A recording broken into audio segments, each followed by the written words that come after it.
All right, guys, welcome to another episode of Dive into Real Estate Investing for Newbies podcast. I have a very special guest, Brent Bowers. Brent has been investing in land. Actually, he started off in wholesaling and has a very interesting background, how he started, where he's at now. And the reason why I wanted to bring him on the show, because so many people have been talking about land, multifamily, self-storages. I mean, not land. They haven't been talking about land, but they have been talking about self-storages, multifamily, different things. And land is one thing. A lot of people, it separates you because you have to have different niches in this real estate realm. So welcome to the show, Brent. And thanks for taking out your time to being on the show. I appreciate it. Cecil, super honored. Good to finally meet you. We've been running the same circles for a while now. Good to be on your show. This is definitely an honor of mine, and I'm looking forward to talking about something different, land. Yeah. I'm looking forward to it too. So Brent, man, first I want to just thank you for your service. I know you served, I think in Afghanistan, right?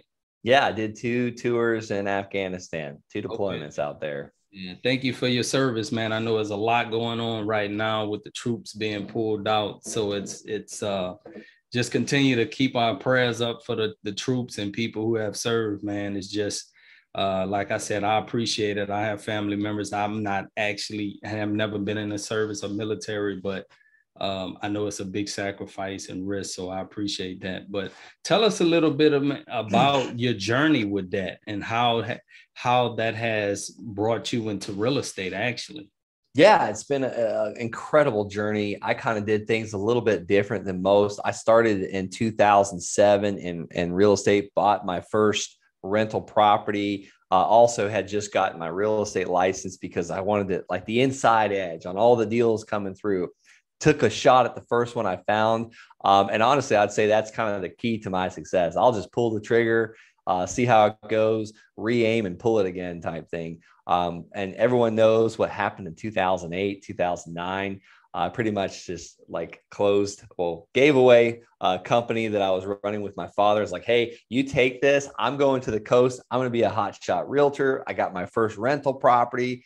Well, after about 6 months of beating my boots to the ground, wearing out shoes, wasn't getting any listings, wasn't selling any houses. And, grandfather told me, he's like, hey, go back to school, try something a little different. The military offers a great retirement program, do 20 years in the Air Force and you'll be set. Well, I was getting my teeth kicked in and that sounded great to me.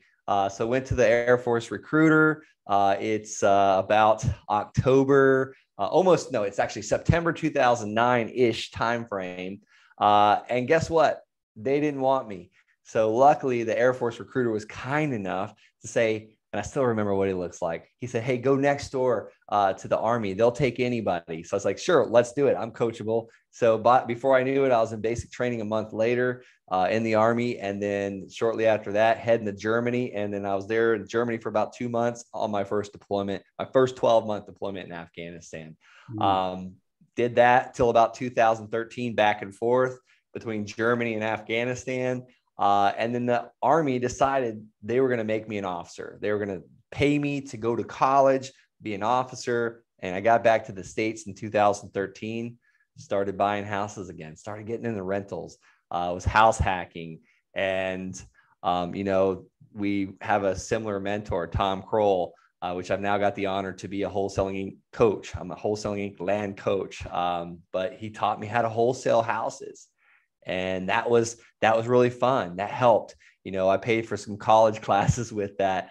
I actually paid off the Home Depot card and the Amex from where I was buying those rentals and maxing my credit out, maxing my just leveraging as much as possible. And just something wasn't going well with it. There was something just not working super well. I didn't like it. As far as I had to go meet sellers, had to meet buyers. And if I didn't get that contract on the first appointment, I wasn't following up. I didn't have time. I was an Army officer, but I heard about a guy talking about land. He was making an absolute fortune doing it. And I was like, no one talks about land. No one's doing land.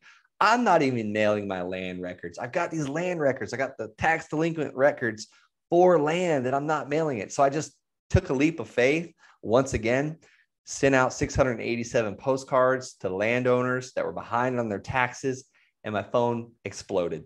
I did 2 deals within about 2.5 weeks that both netted me $4,500.